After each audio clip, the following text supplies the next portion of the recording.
আচ্ছা বলো তো, একটা ছেলে আর একটা মেয়ের ভিতরে বড় ব্যবধান কোথায়? আরে বোকা, একটা মেয়ে 9 মাসে একবার মা হতে পারে। একদম ঠিক বলছো, এই কারণেই তোমাকে নিয়ে আমি গর্ববোধ করি। আর একটা ছেলে চাইলে 9 মাসে 270 বার বাপ হইতে পারে।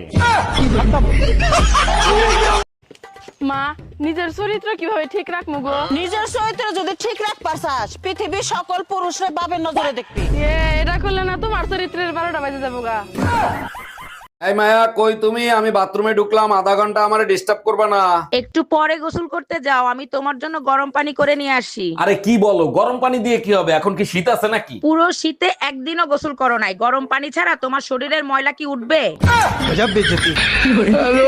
এই শুনছো, তোমার বোনকে দেখলাম একটা ছেলেকে নিয়ে হোটেলে ঢুকতে। বলো কি সর্বনাশ, এখন কি করব বলো তো? দাঁড়াও, যা করার আমি করতেছি। হ্যালো ছোট গিন্নি, কোথায় তুমি? দোলা ভাই, আমি মাত্র পরীক্ষার হলে ঢুকলাম, পরীক্ষা দিচ্ছি। পরীক্ষা সাবধানে দিও, এই পরীক্ষার রেজাল্ট জানি না আসে। এই তুমি এটা কিসের ওষুধ আনছো?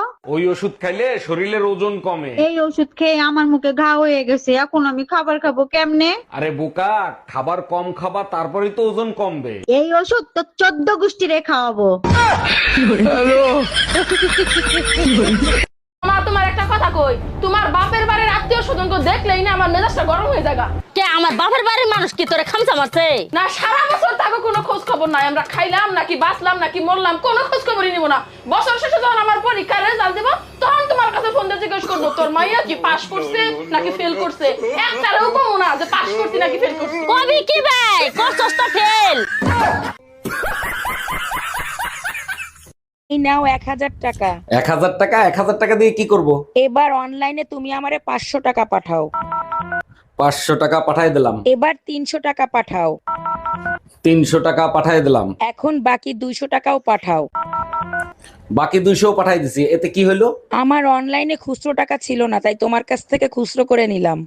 हम इसका पति है, हमको सिर्फ फांसी का सजा चाहिए।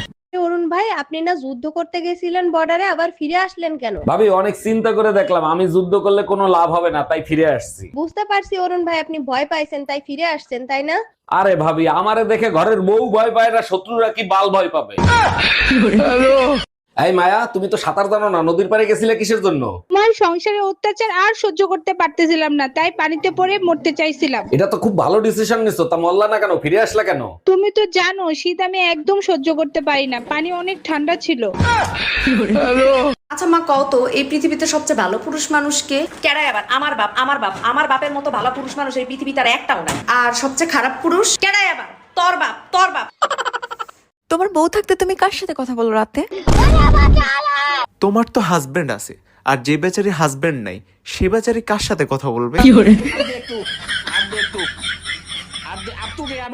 আচ্ছা ভাবি, যদি কিছু মনে না করেন একটা কথা জিজ্ঞেস করি। কি যে বলেন না ভাই, মনে করার কি আছে, বলেন না কি জানতে চান? মদ আর ভালোবাসা দুটোই নেশা, যদি অতিরিক্ত হয় তখন কি হবে? মদ বেশি খেলে ছেলেরা বমি করবে, আর ভালোবাসা বেশি হলে মেয়েরা বমি করবে।